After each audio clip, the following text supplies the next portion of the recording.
make sure the questions are one by one. Absolutely, let's do that. So here's the first question. What's one new feature or element you're thinking of adding to your Scratch game that you haven't tried before?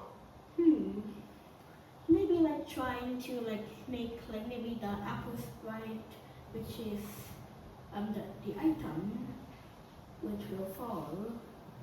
Well, I wanna make it like it can like go down like maybe like a bit faster, and yeah, it would be cool. So yeah. That sounds like a great feature to add.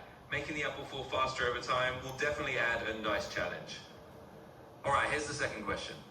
How do you plan to let players know that the speed is increasing? Are you thinking of any kind of visual or sound effect to show that things are getting a bit more intense? No, but maybe like once like the game is over, like it could just like make the speed like increase by like one, just like the score, but it increases every time it touches the player, which is the catcher. Got it. That makes sense. So basically, each time the player catches the apple, it gets a little faster for the next round. That's a cool way to ramp up the difficulty. Alright, last question. Do you have any special goal for players, like a high score they should try to beat, or maybe a certain number of apples to catch? Well, no, not really. But maybe I would try to add it soon when I'm like a bit more experienced, Absolutely. That sounds like a great plan. You can definitely add those goals whenever you feel comfortable and a bit more experienced. It's all about having fun and learning as you go. So just keep experimenting and you'll get there for sure. Okay, next question. You got it. Let's jump to the next question.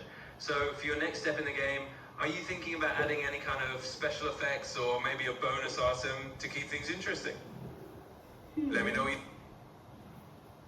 I don't really know, but I have tried making like when the apple sprite touches the line, it turns into a special costume of the apple sprite, which would be a star, and it would make the time into 10.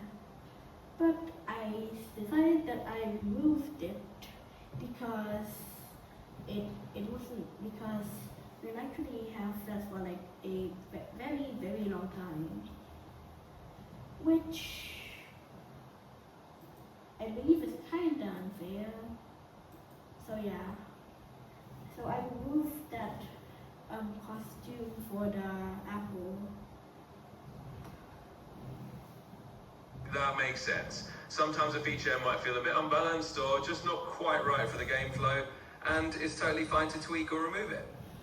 It's all part of the creative process. If you ever feel like adding a different bonus or a shorter effect later on, you can always experiment. Just have fun with it.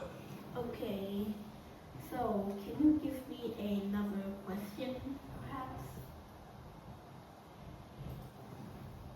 Of course. Here's another question for you. Are you planning to add any kind of sound effects or music to your game to make it more engaging? Or are you keeping it simple for now?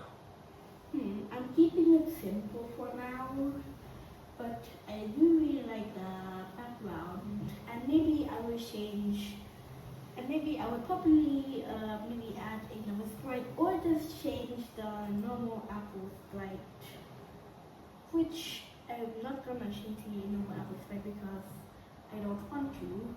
So yeah, I'm just gonna figure out and just maybe make a new sprite, I mean a new costume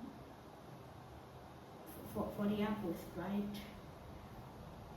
And also I think I said sprite instead of costume for like the whole time. So yeah, I think I would add another costume to the apple, so that it would look much more interesting. Maybe I will make it fit the theme of backdrop would just be space. And I picked it because it looks cool and fits the atmosphere, you know. That sounds like a fantastic idea. Changing the apple's costume to match a space-themed backdrop will definitely make it look even cooler and more cohesive. And it's a great way to keep it simple but visually interesting. So yeah, go for it and have fun designing that new costume.